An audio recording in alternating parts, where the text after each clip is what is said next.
भाई आणि आपस में झगड़ के लाडक्या बहिणींना तुम्ही संधी दिलेली आहे, तुमचे आभार मानले ज्योतिताई वाघमारे यांनी. काय म्हणाल, काय भावना आहे तुमची?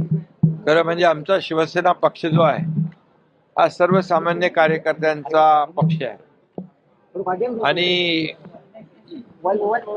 हिंदू हृदय सम्राट बाळासाहेब, धर्मवीर आनंदी साहेब या सर्वांनी सर्वसामान्य कार्यकर्त्यांना मोठं केलं आणि तोच विचार घेऊन आम्ही पुढे चाललोय. आणि त्यामुळे डॉक्टर ज्योतिताई वाघमारे या लाडक्या बहिणीला आम्ही लाडकी बहीण, मुख्यमंत्री माझी लाडकी बहीण योजना आपण या राज्यात राबवली. अनेक लाडक्या बहिणींच्या संसाराला हातभार लागला आणि त्यामुळे आता या शिवसेनेच्या माध्यमातून देखील डॉक्टर ज्योतिताई वाघमारे यांना शिवसेनेने राज्यसभेची संधी दिलेली आहे. खरं म्हणजे त्यांना देखील याची काहीच कल्पना नव्हती, परंतु शेवटी शिवसेनेमध्ये सर्वसामान्य कार्यकर्त्याला बळ देण्याचं काम गेल्या 3-3.5 वर्षापासून आम्ही करतोय आणि त्याचाच एक भाग म्हणून ज्योतिताईंना राज्यसभेची संधी दिलेली आहे. ज्योतिताई राज्यसभेमध्ये अतिशय पक्षाची भूमिका आणि शिवसेना पक्षाचं काम, शिवसेना पक्षाची ध्येय धोरणं आणि गेल्या 3.5 वर्षामध्ये जे केलेलं काम आहे ते लोकांपर्यंत ज्योतिताई नक्की पोहोचवतील आणि शिवसेना राज्य पातळीवर आणि राष्ट्रीय पातळीवर शिवसेनेचं काम आणि शिवसेना ते नक्कीच नेण्याचं काम करतील. आणि महाराष्ट्रामधले प्रश्न असतील, देशातले प्रश्न असतील, काही धोरणात्मक प्रश्न असतील, हे सर्वसामान्यांच्या हिताचे प्रश्न याला राज्यसभेमध्ये ज्योतिताई प्राधान्य देतील.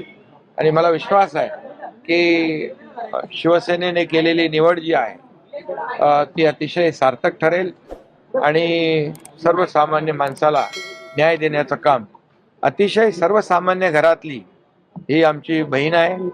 सोलापूरमध्ये अतिशय छोट्या घरामध्ये, कच्च्या घरामध्ये राहणारा हा परिवार आहे आणि त्यामुळे कुठल्याही परिस्थितीमध्ये कुठल्याही प्रकारची त्यांनी मागणी केली नव्हती. त्यांनी कधी माझ्याकडे अशा प्रकारचा राज्यसभेचा विषयही काढला नव्हता. त्यांना देखील हा अनपेक्षित असा हा निर्णय आम्ही घेतलेला आहे आणि त्यांना देखील याची कल्पनाही नव्हती. आणि त्यामुळे मला वाटतं की जो विश्वास आम्ही दाखवलाय, शिवसेनेने दाखवलाय, तो विश्वास सार्थ करून ज्योतिताई दाखवतील. भाई पण तुम्ही जर मॅच केला तर राज्यसभेचा निर्णय काय असते? कारण बऱ्याचशा चर्चा होत्या की काही वेगळा निर्णय या ठिकाणी तुम्ही घेऊ शकता. खरं म्हणजे आम्ही मॅच खेळायला उतरतो ते जिंकायसाठी आणि हे मॅच खेळली असती तर नक्कीच जिंकलो असतो. परंतु आदरणीय शरद पवार साहेबांकडून आलेली विनंती आणि एकंदरीत त्यांचं जे काही ज्येष्ठत्व जे आहे त्यांनी देखील राज्यासाठी, देशामध्ये जे केलेलं काम आहे याचा सर्वांनीच विचार केला आणि सर्वांची भावना होती की ही निवडणूक बिनविरोध व्हावी. परंतु या ठिकाणी मी आपल्याला सांगू इच्छितो, लोकमान्य टिळकांचे पंतू डॉक्टर रोहित टिळक यांच्या बाबतीत देखील आम्ही विचार केला होता आणि त्यांचं देखील चांगलं काम आहे. अनेक संस्था त्यांच्या लोकमान्य टिळकांच्या नावाच्या आहेत, युनिव्हर्सिटी आहे, खूप मोठ्या संस्था, अनेक संस्थांवर त्या अध्यक्ष आहेत आणि त्यांचं देखील सामाजिक काम लक्षात घेऊन आम्ही त्यांच्याबद्दल देखील नक्कीच शिवसेनेने विचार केला होता. परंतु पवार साहेबांची उमेदवारी त्यांनी जाहीर झाल्यानंतर आम्ही तो विचार बदलला आणि ही निवडणूक बिनविरोध केली. डॉक्टर रोहित टिळक नक्कीच यापुढे देखील सोबत काम करतील आणि शिवसेनेसोबत लोकांची जी काही सेवा आहे ती करेल. सर तुमची कार्यावरची कसरत झाली का? अनेक दिग्गज होते जे या स्पर्धेमध्ये होते राज्यसभेच्या निवडणुकीसाठी, मात्र देखील आपण नाम निश्चित झालेलं आहे. तुम्हाला या कार्यावरची कसरत करावी लागेल.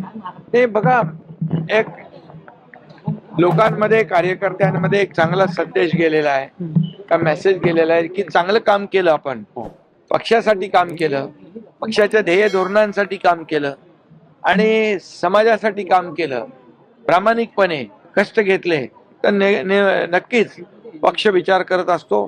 पक्ष हा चांगल्या काम करण्याची नोंद घेत असतो आणि मी देखील सर्वसामान्य कार्यकर्ता आहे, त्यामुळे सर्वसामान्य कार्यकर्ता चांगला जो काम करेल त्याला नक्कीच अशा प्रकारच्या संध्या मिळतील.